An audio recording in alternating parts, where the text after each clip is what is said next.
we're going to do, instead of like me just ask one question, we're going to do a Q&A. I'm going to ask her one question and she's going to ask me another. And we're going to try to truthfully answer the question. Yep. Truthfully. Alright, okay. So, I'm going to do a very simple question. Okay. How did you start Wanjo Foods? That's not a simple question. That's a simple question. That's not a simple question. That's like, you need like an hour for that. But basically, I went out wanting to help rural women farmers in my hometown because I'm from the Upper West region in Ghana. And I grew up with certain fruits and vegetables, and then I stayed in Accra for a long time, and then I went back home and I couldn't access any of these fruits and vegetables. But I realized that widows and single mothers actually relied on them a lot. So I was trying to see if I could get a group of women to actually farm this. And then on that I realized, but if they farm it in large quantities, what are we going to use them for, and so on and so forth. We can't just sell it as it is. So I started creating products out of them. And I didn't realize hibiscus was such an international thing. So when I created hibiscus, I knew it to be a West African thing. Then I started researching on it. And the moment I typed in hibiscus, I had a lot of information from all over. So I realized I had something on my hands. So I started making the products and eventually started adding other products out of hibiscus, then eventually added tamarind. And so it's been a journey somewhat. But I haven't gone back. So I haven't gone back to the rural women thing because everybody I've met who is in business and marketing says, get the business side right and then go back and have these women do this so that you know that you have a constant supply of raw materials. So instead of getting the raw materials and not trying to figure out what to do with it. So our camera, as you can hear, we're by the seaside, so the camera is like shaking. It's okay. Question. I am interested to know who is Ethel D. Kobe. I don't even know where to start. Okay, so the problem with this question is I am a person, but I also have a branch. And so it depends on the setting in which the question is being asked. Now, if you ask me in a personal setting, I know, like I'm just trying to figure life out. You know, like I'm interested in new things and I'm trying out new things and I have ambitions and I gotta wake up every day and try and figure it out. Genuinely, like at the core of who I am. Right? And then there's the brand. That's the entrepreneur, the women in tech, whatever. And yeah. So it's a bit, so it's also everything. So you're asking me personally. Honestly, I don't feel any different from when I was at 15 years. I just have more resources. I just have more resources and I don't live in my parents' house. But I'm just like the same, even I look back at my life and I realize the things that I've done in my career and building, technology and women in tech and my work around technology in Africa and activism with women. I've done it, I've always done it, but in like a smaller setting. At 15, I got to be a fight with lawyers. And I know, right? Like, and the teacher was like, you don't talk to boys like that. And I cried. Because I was just like, I was like, so me, I'm not a human being, right? And so the fights to be, I don't know. So it's yeah. I'm not different from the 15-year-old. I just have more experience. I'm asking this because I've been listening to you. Like, I spent the whole of yesterday listening to you, and I'm like, it's her birthday!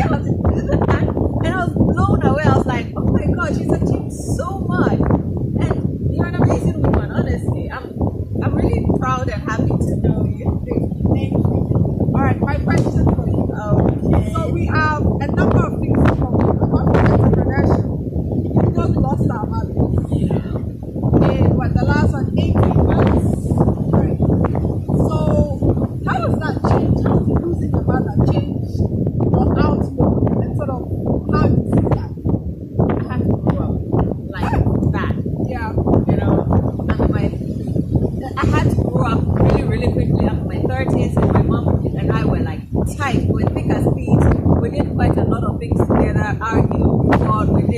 she was my best friend, and then suddenly she's not there, and there's no one, and there's nothing. At first, for like the first 6 months of after it happened, my brain, I guess more or less, I was on autopilot for like 6 months, and then autopilot shut down, and I just came crashing. And I remember going home after the funeral and cleaning a 5-bedroom house from top to bottom. Scrapped the walls, scrapped everything. I cleaned it out. I was so proud of myself. My mommy's gonna be happy because her house is there. And then after that, it was crying throughout, like every single day.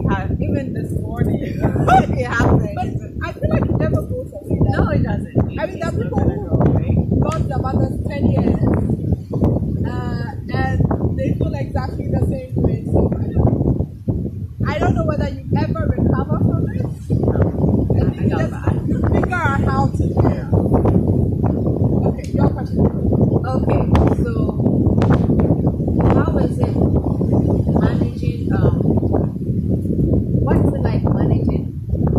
Let's see if I can. I want to put it in a way so it doesn't come across as being trying to attack the opposite. But how do you manage egocentric and misogynistic men in your line of work? Because you're in a field where you have a more male dominant. So how do you manage that as you, especially since you don't look like some big woman? You just look like somebody who just dropped out. I don't look like a CEO, right? I don't look like a CEO. No, you don't. You don't. So how do you manage that? It's easier now, right? So I think part of the thing about creating a branch is that you walk into a room and you're alone. So it's easier. Before, and just people assume you are incapable. And I'm very competitive. So if you ask me how to do, well, this is my point to prove to you, or I walk away. I mean, it's hectic. It's been a journey of just, it's moment by moment, right? So you're in a meeting, you really need this contract. There are days you fight to attack, right? And you say,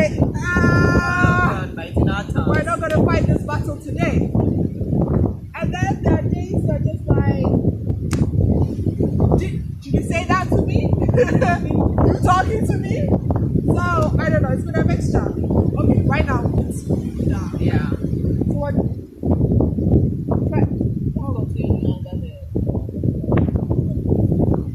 The restaurant, they have like. Yeah, you can be step. Alright. It's better. It's not great. No. It's better. Okay, so the place we were at became really, really dark. The beach is really, really loud. It's really, really everything. I'll try and fix the thing with the coloring so we can actually see our faces. But okay, where were we? You had asked me a question about who is ethnology. No, I was about male ego. Oh, How to deal with the male ego. Yes, so there are assholes all over the world. And so it's just the daily grind of dealing with assholes and still getting what you want and building your business.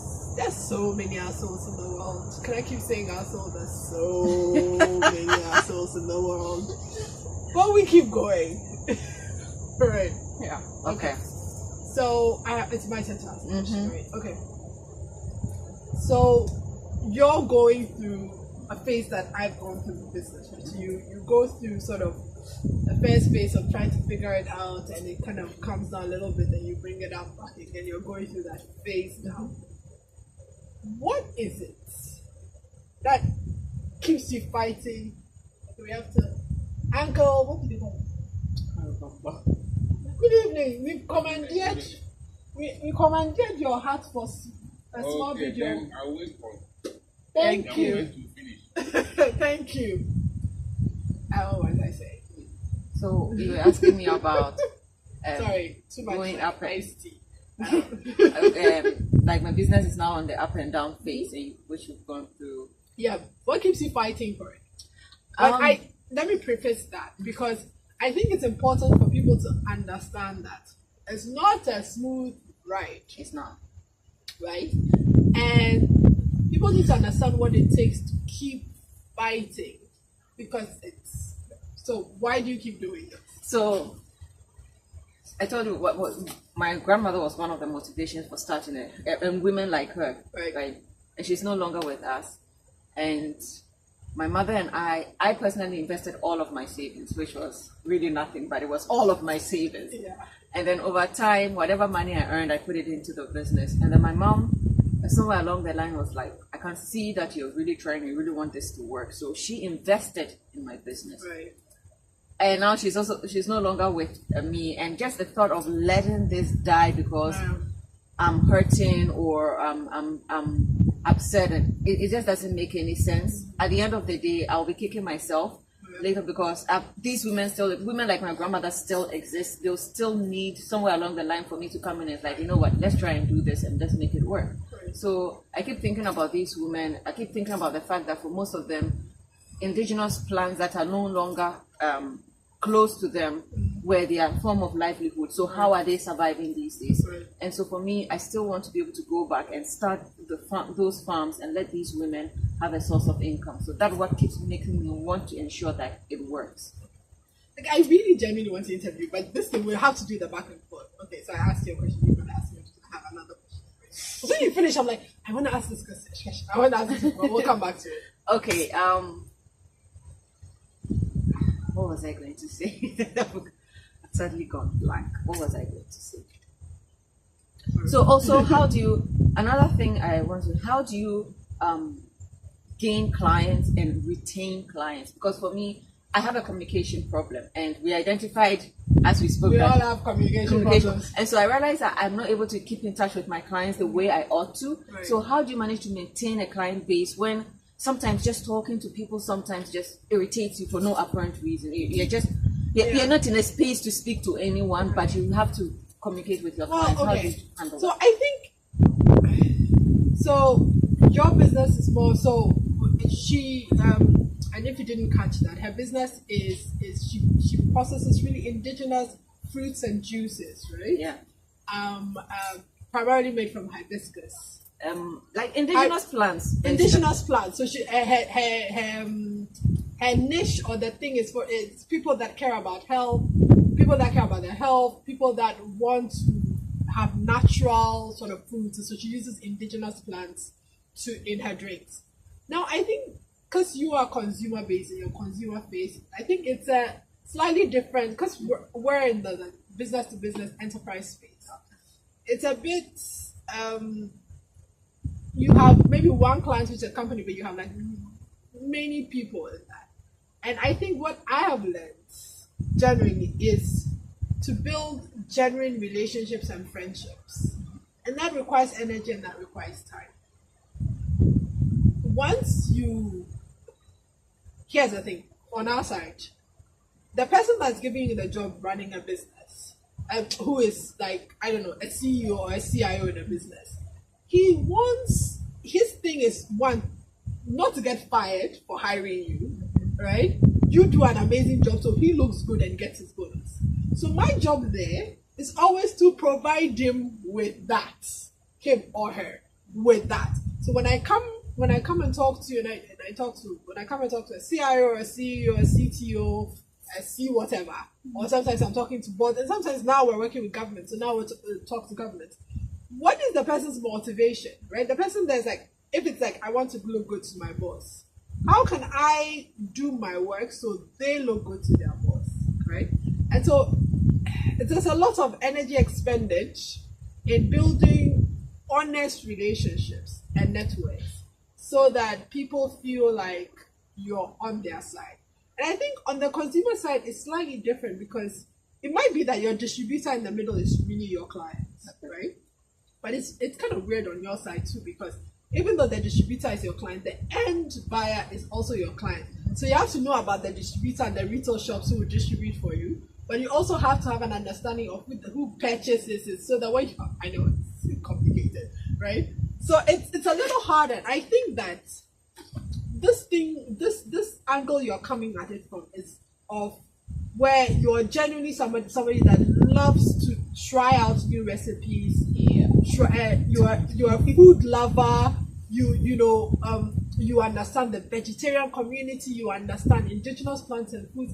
I think that's where your thing is, because once you can stand out as the person that is providing information or bringing together a community of people that food lovers that care about what goes into their food, how it's processed, then when your products, it doesn't matter then what you build, because I think that's the core of your business, to be honest, right?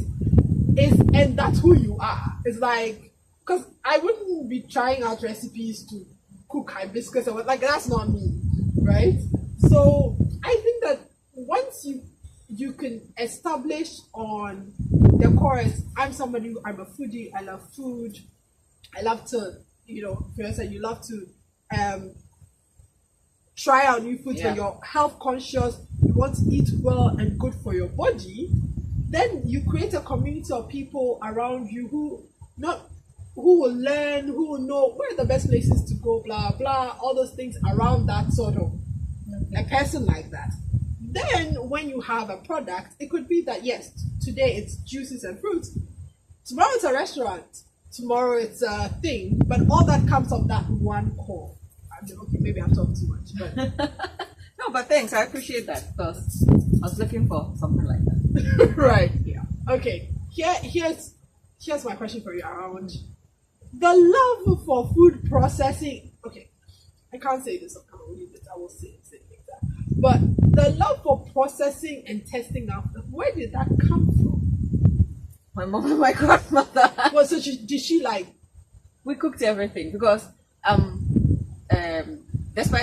despite popular belief, I actually grew up very, very poor. Right. I grew up in with my grandmother and my aunties. So across village in Pina, in Kolinka, and then in Nandom. Right. And at one point, food was very difficult. Right. Yeah, especially when my mom went to continue her study, because she was the breadwinner. Now she's a student, and she has to figure out how to feed her family at the same time, raise her child, and all that. And so I was staying with my grandmother, and food was extremely difficult. And I remember my grandmother, we went everywhere, and she always had this basket. Right. And she would just pluck herbs and vegetables, and none of these were farmed. Right. We're all wild. And she'll come and she'll cook it and we'll eat. And it was, I don't know how she did it, even with just salt or even with no salt. My grandmother made food tasty. Huh. And I couldn't get, so as I got older, I started living with my mom. My mom loved throwing parties. Right. And in fact, my first job was as a waitress at the age of about 7, 8 in my mom's home restaurant. Yeah, okay. and so now we're seeing where all this and it was really exciting because I was the one taking orders and serving the food, and my little hands will be holding bowls of fufu, and she had southern food served up north, very well done. And so all of her teachers and some students will come and eat in her house and pay for the food, and that's how she was. And she was a full-time teacher, so those are some of the ways that she was able to take care of her family. It's from the house. Yes, it's just like the mixing and matching and the herbs and things. That's pretty cool. Yeah, so I grew up. I like to eat, but I don't like cooking. The processing bits. That's just some people have to eat. That's just no. But I learned it because I learned how to indigenously preserve some foods that we have, and things like cooked food. How to make sure without a fridge. How do you keep your foods safe for a couple of days and all of that? So it was interesting. That's pretty cool. Childhood. That's pretty cool. All right. Okay, my turn. It's not fair. You already had your questions, and now I have to think of the question on the spot. Hi. Good evening. How are you? We are fine, thank you. Now I have to think of the question on the spot. You feel prepared. I didn't come prepared. Listen, all these questions are off the fly. I'm just picking them from what you are saying. And my curiosity about sort of. Okay. Did I say it's her birthday? Yes, you did. So, I'm not tech savvy. I keep telling people that, and I was like, "Oh, you can become tech savvy." But my mother was even more tech savvy than I was, and she's older generation, more tech savvy. Who's the older generation? Older generation. Thank She was you very ancient. much. Thank you very much. And so, what is your passion? What is it that makes you so passionate about tech? Because we come here and we are talking, and it's like, oh wait, and then you set up this video thing, and we're just talking, and you're just taking a video. I'm like, she's carrying all this equipment around with her, really? In my bag, yeah. You know, Yeah. it's just like, so. What is it about tech that makes you so happy? Because you seem so excited anytime you are grabbing your camera. I don't know. So like I mentioned earlier to you, I think of myself as a creative, but like I'm a wannabe creative, right? Okay. And so I'm not arty. I can't draw. I can maybe that. Neither can I. I can bust the move. I can't draw. Right? But I was not an arts girl, right? But I always thought of myself as creative. And for me, creativity was being able to dream of an idea and make it happen. So when I was trying to figure out where to go, like what to do for university, how tech was pitched to me was that the lecturer said the computer is dumb, you are smart, and you can make it do whatever you want it to. And I thought this is a way to take the creativity and the things in my head and bring it to life without having to be, like, I don't know, a dancer. Is it like, those kind of creative thinking, right? And so that's where tech filled like such a gap in my life, because I could then take a thing that I wanted to live in the world and use tech to build it out. If it makes any sense. Yeah, it does. So that's what I think about when it's food. Food, right? Yeah. So this is the whole thing about, like, I definitely think of myself as a creative, and people don't understand, like, oh, but it's logical. And I was like, yeah, I'm logical, but I think of things and ideas and thoughts, and tech allows me to bring that to the world, which is like where I get really giddy with tech. Yeah, I was going to bring a drone to this thing, but I ended up not bringing it. I have a VR. I was like, I'm just, you know how it is. Honestly, your face literally is like a little kid you've let loose in a candy store when you pick up your camera. I know. It's a bit. But what can you do? How does your husband deal with that? He's like, He's techie too, so it's fine. okay, so. No, yeah, he's techie too. Okay. Makes perfect sense. Makes perfect sense. Okay. So, no, but it's the same thing with you and food processing. When you're talking about, when we had the conversation earlier, was it yesterday? You were talking about health and trying out recipes and food. Your face lights up.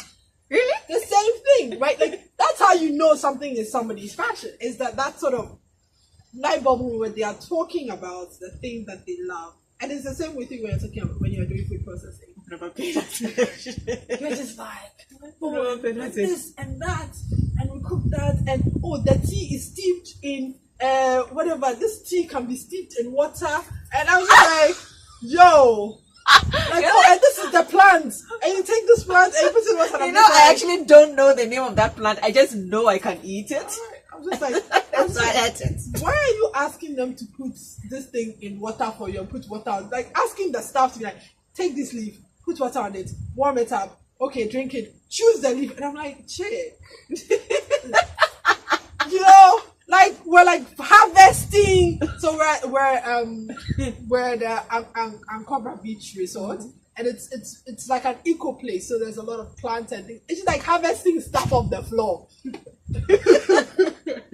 So I made Ethel had a cold yesterday, and I decided to make some little tea for her to drink, and they didn't have ginger, so it was honey, lemon, and ginger, which is great for cold, and they didn't have ginger, and so I did honey and lemon with hot water. It tastes horrible, and she drank it like she was taking medicine.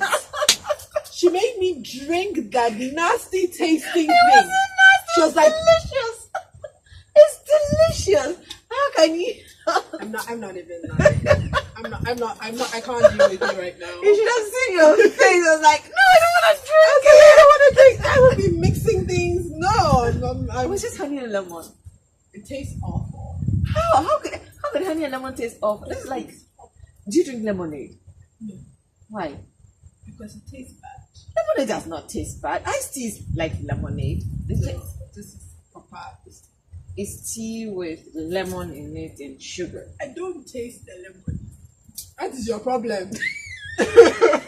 Right. Okay. We have pizza. We've got to go. But here's my thing. I think that we took this time out, one, because we're celebrating Yaga's birthday. Yaganoma's birthday. You're gonna say that how many times? Birthday! No, sorry. It's her birthday, and on top of it, we've had a traumatic 18 months. Losing a mother is not fun. We're orphans. We're not orphans. Oh, I'm an orphan. I consider myself an orphan. In my hometown, if your mother dies, you're an orphan. Yeah, I was like, so the thing about like mothers leaving Earth and disappearing, okay, it's okay, no problem. I think we also needed a break with people that understood, and that's part of why this trip has been a good trip. Just like Yaga understands what it means, that moment when you realize one of the most important people to you on this earth has just died. How you deal with the process and how over time you manage and live, and the first time you do something without them, the first time you have a birthday without them, the first time so this has been so every time I relevant conversations about entrepreneurship and ambition and whatever. But I think this is really good because we've all got to be whole people and we've suffered trauma. Yeah. We have suffered trauma, and it was good to just be able to have a conversation about what that has been like. Relax and just take it all in. Our mothers and the mahalas and the stress and the things we loved about them and things we disliked about them and the things that are now hilarious in hindsight. I think all my memories of here are the fights. These are the best things, right? Because like, what is life without a mother and daughter fight? You know what I mean? So it's been good. We've done like 20 minutes, and then the morning, so we're gonna have like half an hour. So it was a good thing. I think that I've liked the Q&A, and I'd like that we had a chance to, I don't know, because sometimes when somebody passes, you want to talk about them, and people are sort of like, move on. Snap out of it. And it's nice that we can not have to snap out of it. I was told to get married and have a child. And then it will fix all the problems. Exactly. I'm not serious. So relevant conversations taking a little bit of a different tone. We've had a lot of fun. We had some beach. If you haven't been to, it's Ankobra Beach. Ankobra Beach. So it's not too pricey, but it's really nice. Everything is eco-friendly. They've got really beautiful huts. The food is organic. The food is you see what I mean about passion. Like, food is organic. Me, I'm like, oh, the place is nice. It's eco, whatever. She's like, the food is organic, right? Well, most of it is. Yeah, the staff is pretty. They have their own farm. I mean, but did you get to see the farm? Do you understand? Okay. So what you need is like a proper like blog, Instagram, Facebook, Twitter, where you totally live out your love for this kind of thing, because like the world has to know, seriously. It was good fun. We've enjoyed it. We leave tomorrow. By the way, do you know why we're doing this video?